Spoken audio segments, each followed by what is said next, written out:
Tentara ini secara langsung mengubah warna langit dan bumi. Chen Ping dan Hu Mazi sungguh tidak berarti di hadapan pasukan ini. Melihat hal ini, Godfrey melotot dan berkata, "Semua prajurit Rhino City, dengarkan. Bunuh mereka sampai orang terakhir berdiri." Mustahil bagi Godfrey untuk menyaksikan Chen Ping dan Hu Mazi berhadapan dengan puluhan ribu pasukan di kota Feihu. Itu tidak mungkin. Begitu si Godfrey selesai bicara, seluruh prajurit kota Badak yang selamat menyerbu maju sambil meraung. Semangat juang mereka dihidupkan kembali oleh Chen Ping.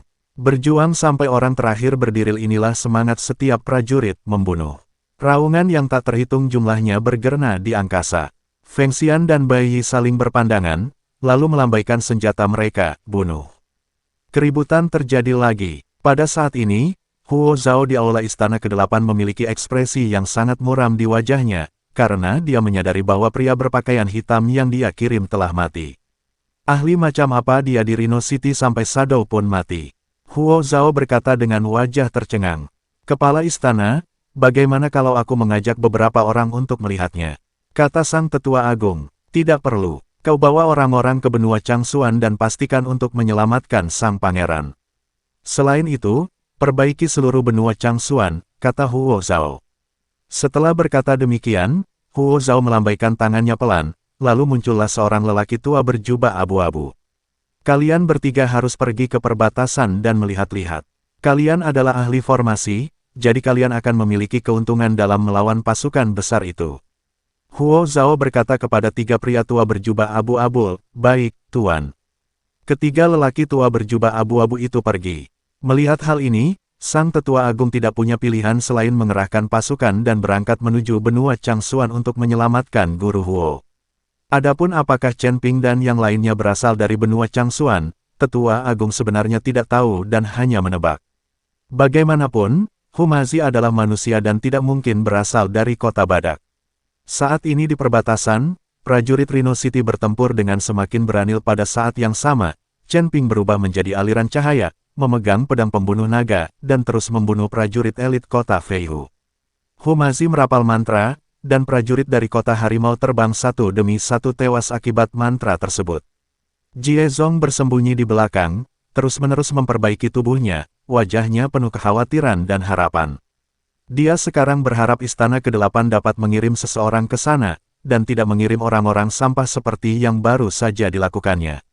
Percuma saja, mereka akan langsung dibunuh saat datang.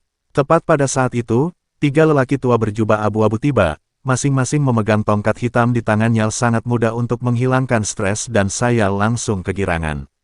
"Tiga Tuan, silakan bertindak," kata Jie Zong. "Jangan tidak sabar," kata salah satu lelaki tua berjubah abu-abu. Setelah berkata demikian, ketiga lelaki tua berjubah abu-abu itu mulai merapal mantra. Pada saat yang sama, rune muncul di kehampaan di sekitar mereka. Pada saat yang sama, tiga kekuatan misterius terus menyebar. Tiga sosok berjubah abu-abu berdiri di udara, tongkat hitam di tangan mereka terjalin menjadi jaringan rune aneh.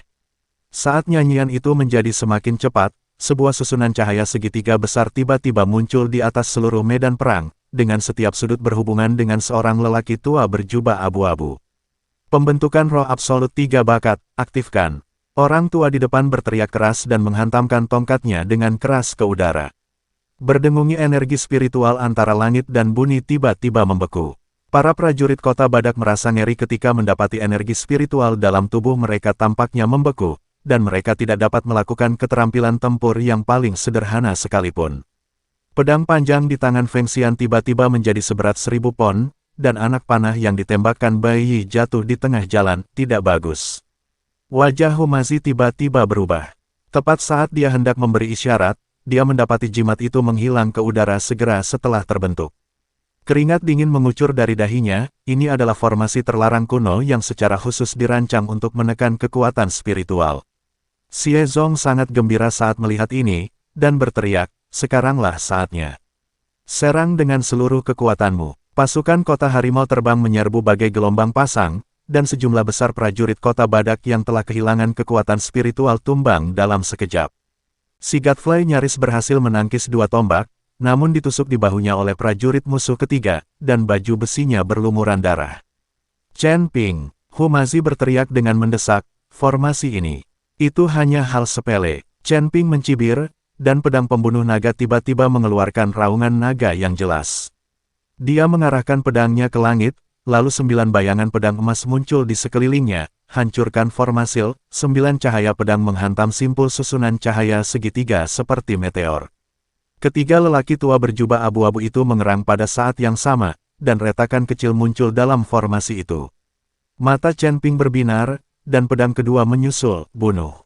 Pedang pembunuh naga berubah menjadi bilah pedang raksasa sepanjang ratusan kaki dan menebas, menyebabkan seluruh formasi bergetar hebat. Orang tua di depan itu memuntahkan seteguk darah dan berkata dengan ngeri, bagaimana dia bisa menemukan pusat formasi. Karena kamu terlalu bodoh.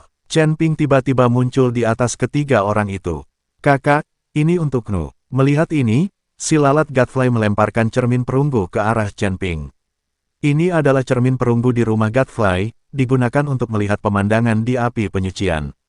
Chen Ping mengambil cermin perunggu dan menyorotkannya ke arah ketiga lelaki tua itu. Cermin itu memantulkan wajah panik ketiga lelaki tua itu.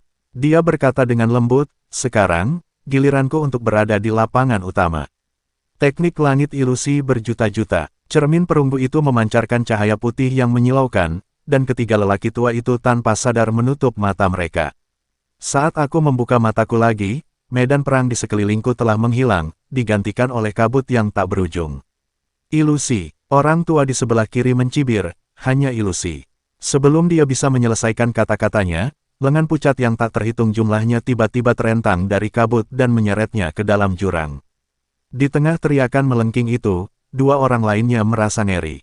Di dunia nyata, tiga lelaki tua berjubah abu-abu tiba-tiba membeku di tempat, dengan ekspresi ketakutan, kegembiraan, dan kesakitan muncul bergantian di wajah mereka. Tongkat mereka terlepas dari tangan mereka dan tirai cahaya formasi itu pecah seperti kaca. Tidak, jangan datang ke sini. Salah satu dari mereka tiba-tiba berlutut di tanah dengan kepala di tangannya, melambaikan tangannya dengan liar ke udara, aku tidak membunuh kakak. Tuan memaksaku untuk melakukannya. Yang satunya lagi mengusap kekosongan itu dengan obsesif, bergumam, adik perempuan, akhirnya kau setuju untuk menemuiku.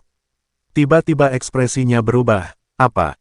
Apakah bayi kakak senior ada di dalam perutmu? Orang tua yang paling tua adalah yang paling menakutkan. Dia merobek jubahnya, memperlihatkan tanda kutukan yang tebal di dadanya, lalu berlutut di tanah dan bersujud, Tuan, tolong ampuni nyawaku. Aku tidak akan pernah berani mempelajari teknik terlarang secara diam-diam lagi. Medan perang menjadi sunyi. Para prajurit kota Flying Tiger menyaksikan dengan ngeri saat pemimpin formasi yang mereka andalkan berbicara sendiri seperti orang gila, dan beberapa bahkan mulai melukai diri mereka sendiri. Wajah Xie Zong pucat dan kakinya gemetar tak terkendali. Apa yang kau lakukan pada mereka? Suaranya bergetar. Chen Ping menyingkirkan cermin perunggu itu dan berkata dengan ringan, itu hanya untuk membuat mereka melihat kebenaran yang paling mereka takuti. Dia menoleh ke Humazi, bisakah kau bergerak sekarang? Humazi menggerakkan pergelangan tangannya, dan mantra kuning kembali mengembun di ujung jarinya, tulang tua masih bisa bertarung. Dia menatap ketiga lelaki tua yang terjebak dalam ilusi dan berbisik, ini lebih kejam daripada membunuh mereka. Itu benar, aliran waktu dalam ilusi berbeda dengan aliran waktu dalam kenyataan. Ketiga lelaki tua itu sedang mengalami siklus kenangan yang paling tak tertahankan dalam hidup mereka. Kutukan kakak tertua sebelum kematiannya, perselingkuhan antara adik perempuan tercinta dan musuh, keputusasaan karena ketahuan oleh sang guru setelah diam-diam mempelajari teknik terlarang, semua rahasia gelap yang terpendam digali dengan berdarah-darah dan dimainkan berulang kali di hadapan publik. Ah! Seorang lelaki tua tiba-tiba mengeluarkan darah dari ketujuh lubang tubuhnya dan mahkotanya hancur karena pukulan telapak tangan. Dua orang lainnya pun ikut roboh satu persatu, yang satu menggigit lidahnya sendiri, dan yang satu lagi mencungkil matanya sendiri. Xie Zong akhirnya putus asa, mundur. Seluruh pasukan mundur. Namun, sudah terlambat. Para prajurit Rhino City yang berhasil selamat bagaikan harimau yang keluar dari kandang, pedang panjang Fengxian menggulung pusaran darah, dan anak panah bayi merenggut beberapa nyawa setiap kali lepas dari busunya. Meskipun Godfly terluka, dia bergegas ke depan, untuk kota badak. Chen Ping tidak mengejar prajurit yang kalah, tetapi melihat ke arah 8 istana di kejauhan. Pedang pembunuh naga merasakan keinginan tuannya untuk bertarung dan memancarkan getaran mendengung.